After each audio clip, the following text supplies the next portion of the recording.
What's up and good day. So at the moment we are about to start working on the S15 to R35 GTR hinge door conversion. The reason for this, if you have S15, a very common issue is that you open up the door and then you just kind of get closed in on it. So that happens on both sides. So, you know, basically it just likes to close on its own for whatever reason. But we're going to put the R35 GTR door hinges on there, so we're just going to replace that right there, and we're just going to walk you through it.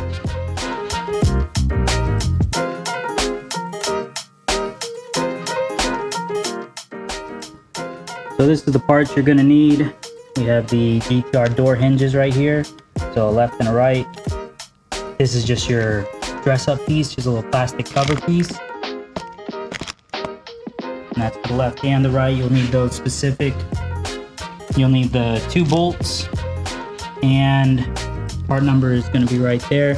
I'll put the list of all the part numbers on there, and then you'll need the 4 nuts to mount onto the latch or the hinge, because the S15 one has bolts on the inside.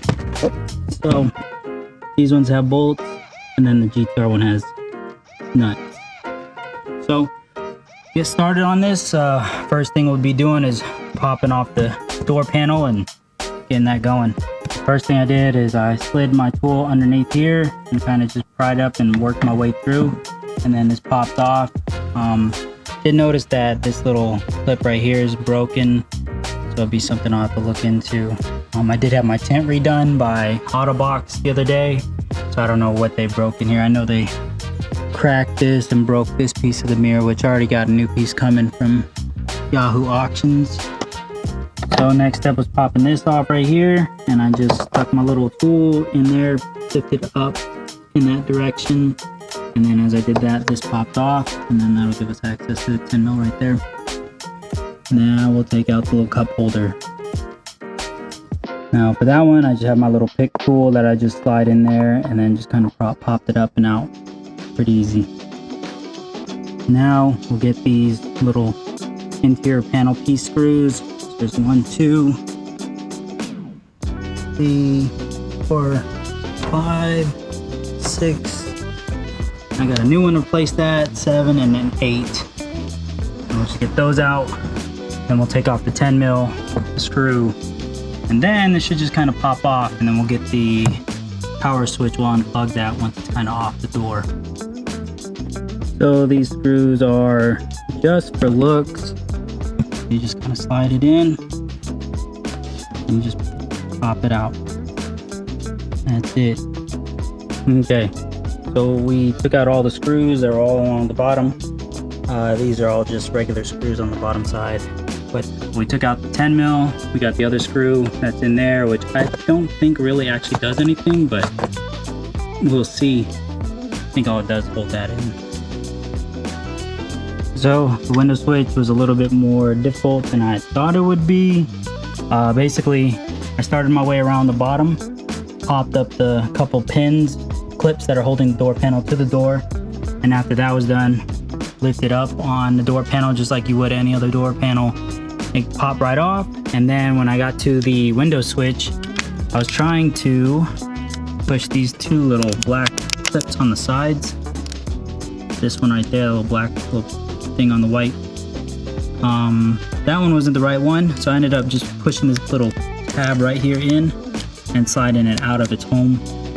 And then after I did that, then I was able to see that underneath it has that clip. So you push that one in, and then it'll slide out.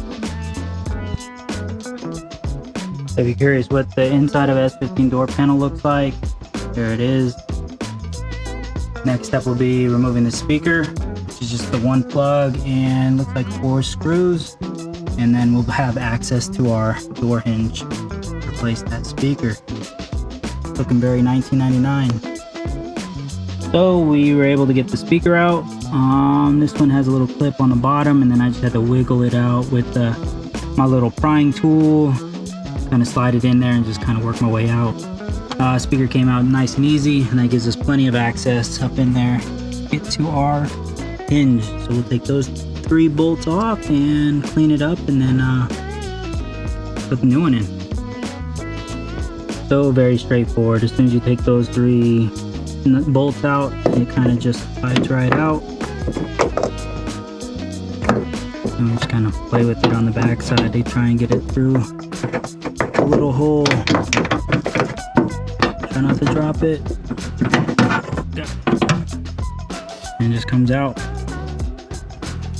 So here's the side-by-side comparison. The GTR is right here and the S15 is here. As you can see, they're pretty close to being the exact same thing, which makes sense since this conversion is supposed to work with that. As you can see, it has posts for the nuts instead of bolts, and then this one has the little dress-up piece. So the left side is this part number with this cover, because you want to make sure that this little notch, this little nipple, goes on the top when you're going into it. That way, when you slide this on, it covers the bolt like it's supposed to. You don't want it upside down or the wrong way. So I don't know if it's going to make any lick of difference, but I did move the plastic or the little rubber piece from off of the S15 one onto the GTR one. I guess just give it a little bit of padding. It's not just metal on metal contact from the inside of the door. I guess not the prettiest thing, but it'll work and give it a little more protection and be a little bit more OEM than just shoving it in there. Did want to measure this out for the S14 guys. I don't know, because I have an S14 in States also. I don't know if this conversion will work as well for that one. But from post to post, it is 2 1/8 inch. Then also from about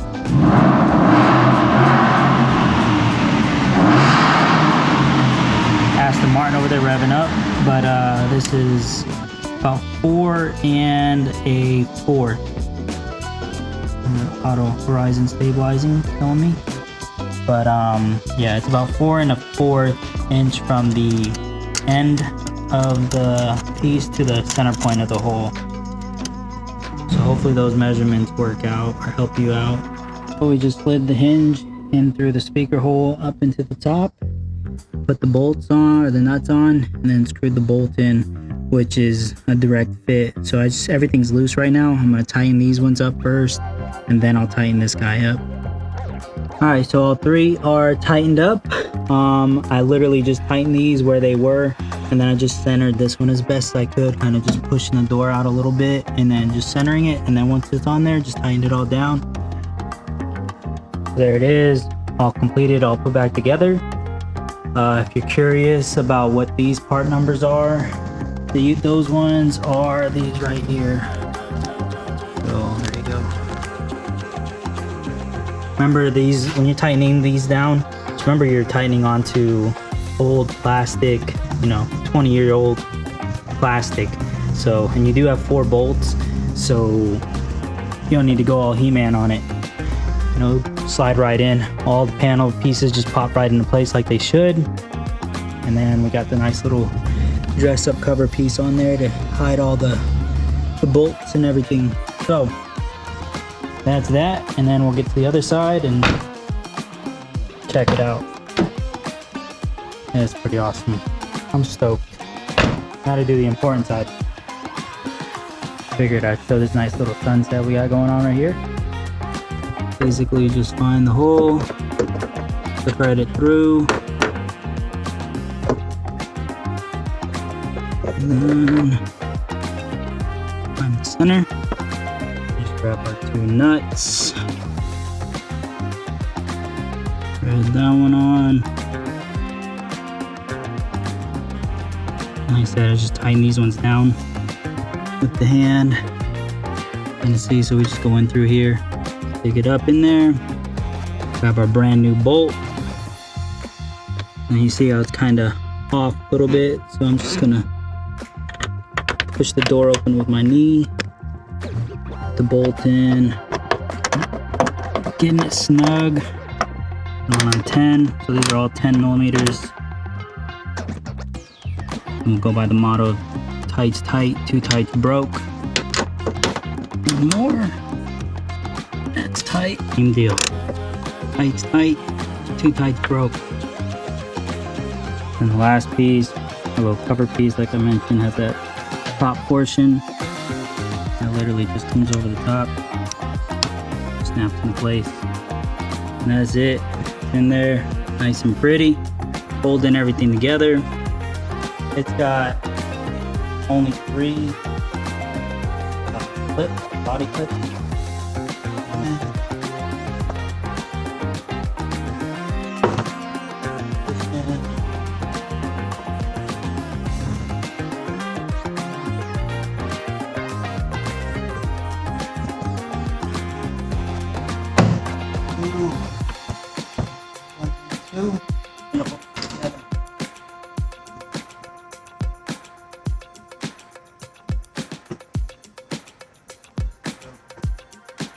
So Nissan was trying to trick us, and they gave us these little pretend screws, even though they're just push pins. So see them?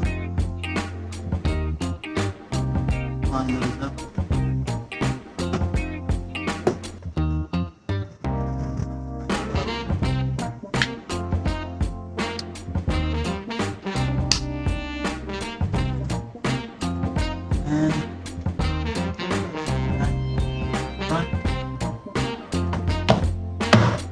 The way it's supposed to have it is the little tab is going to go half. So,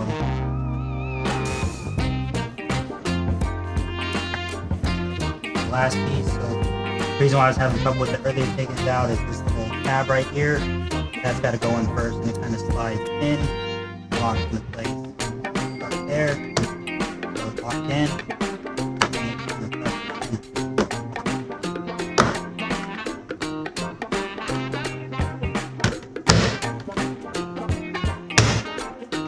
That's it right there.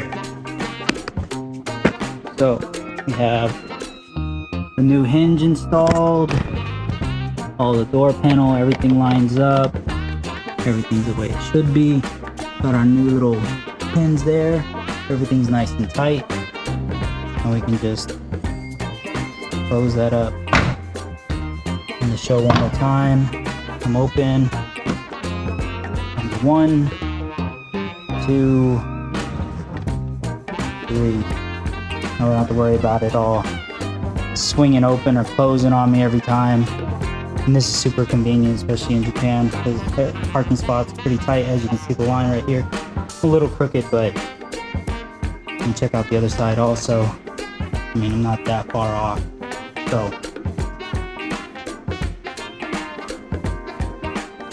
pretty nice though. Not bad for a day's work. So that's all I have for this video, and hope it helped you out, and I'll check you around in the next one.